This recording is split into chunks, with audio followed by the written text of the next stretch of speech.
While the retail market focused on near-term technical support, institutional capital quietly watched a far more significant structural shift play out. The recent risk-off wave, triggered by an aggressive valuation shakeout in major artificial intelligence stocks like Nvidia, did something unexpected. It dragged Bitcoin below $63,000 before a rapid, macro-driven reversal sent it climbing back towards 64,000. This volatility was not just a random crypto fluctuation. It was a clear signal of deep correlation structures tightening between sovereign liquidity, tech valuations, and digital assets. Understanding this correlation is now vital for any portfolio manager looking to insulate capital. To understand why this asset class recovered so quickly, we have to look closely at its evolving structural moat. Bitcoin is no longer functioning merely as a speculative playground for retail traders. It has transitioned into an alternative global liquidity index. In an era defined by massive fiscal deficits and sovereign debt monetization, institutional allocators view digital assets as a hedge against currency degradation. This unique value proposition acts as a sponge for excess global liquidity, operating outside the traditional banking system. But this value proposition is only as strong as the rails carrying it. The introduction of spot exchange-traded funds has fundamentally altered the assets market structure. By bridging the gap between decentralized ledgers and Wall Street custodians, these instruments have institutionalized the order flow. We are seeing a structural migration of capital from high-net-worth desks directly into systematic, daily rebalanced retirement and corporate portfolios.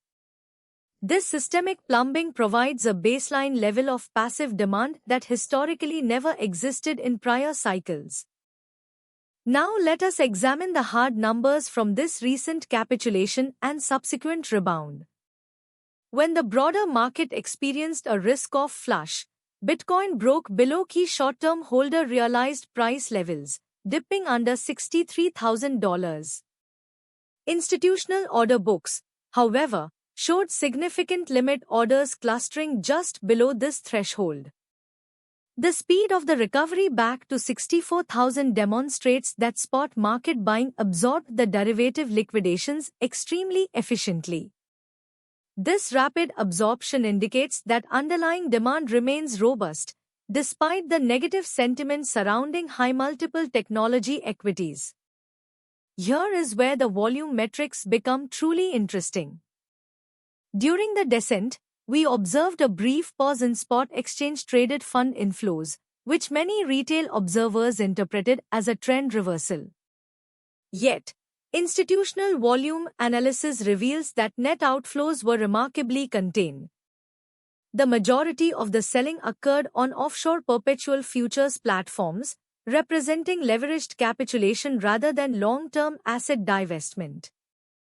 When softer U.S. inflation data hit the tape, spot buyers immediately resumed control, driving a massive volume-backed recovery.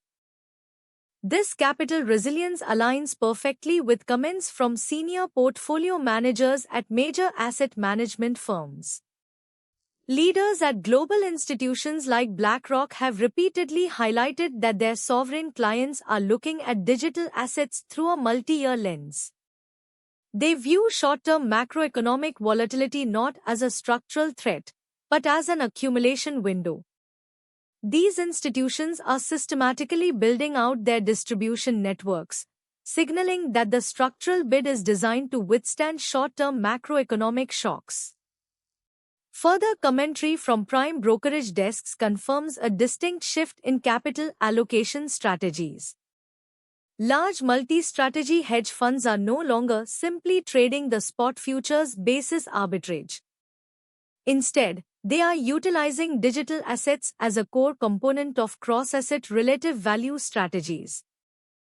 This means that as sovereign yields fluctuate, these desks are dynamically shifting capital between treasury bills, high-yielding tech equities, and digital assets. This institutionalization of the asset class means its day-to-day volatility is increasingly dictated by global macroeconomic plumbing.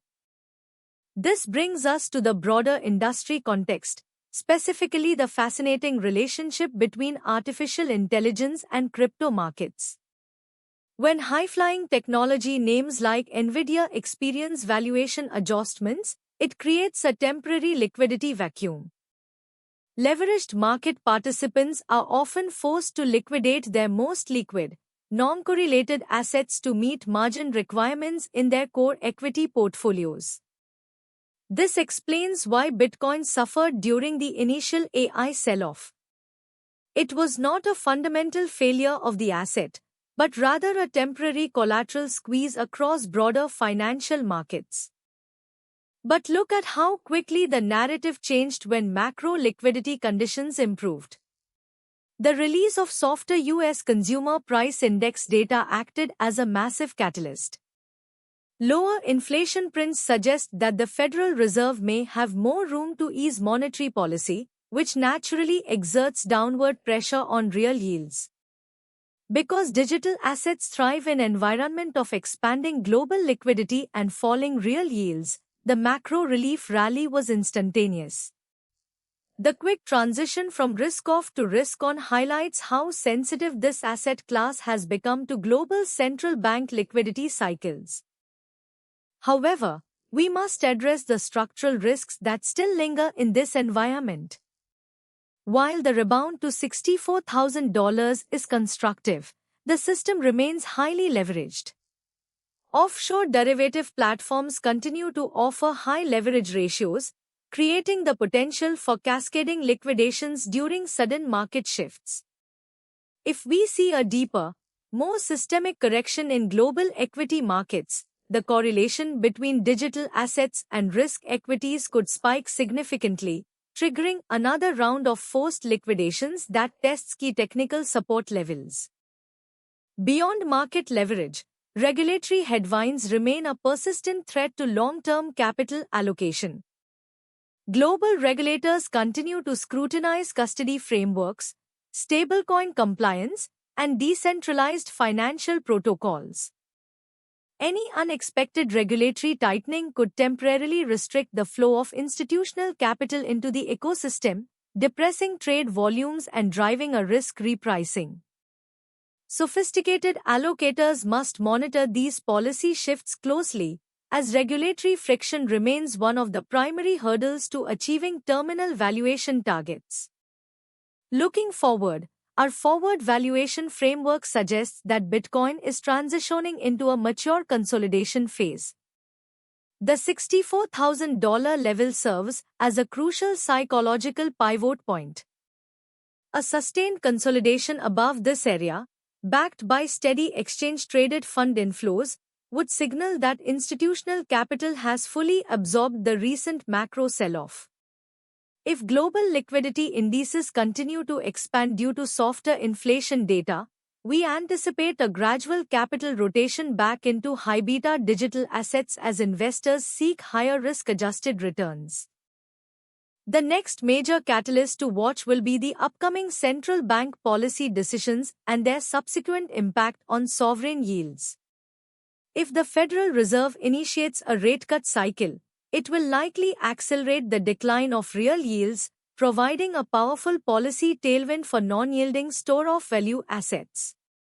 Additionally, watch the supply-side dynamics.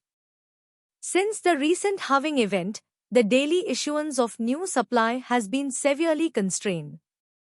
When passive institutional demand through exchange-traded funds meets a structurally restricted supply, the medium-term path of least resistance points toward potential value expansion. Let us synthesize this analysis into a clear tactical framework. On a structural level, Bitcoin remains on a highly monitored breakout watch as it consolidates beneath key long-term overhead resistance. The building volume-backed momentum, combined with stabilizing institutional flows, indicates that the underlying market structure is preparing for its next major liquidity shift. However, A trim consideration would only become relevant if we see a severe breakdown below major short-term support levels, accompanied by a sharp macro reversal in sovereign liquidity conditions. For now, capital rotation favors resilience. Navigating this complex macro landscape requires a disciplined, institutionally grounded approach to market intelligence. As global liquidity dynamics evolve, we will continue to provide the deep thematic analysis you need to protect and grow your capital. To stay ahead of these structural shifts, subscribe to SR Money News IN and turn on notifications. Share your thoughts in the comments below. Do you believe this recovery is a temporary relief rally or the start of the next major liquidity-driven breakout? Thank you for watching, and we will see you in the next analysis.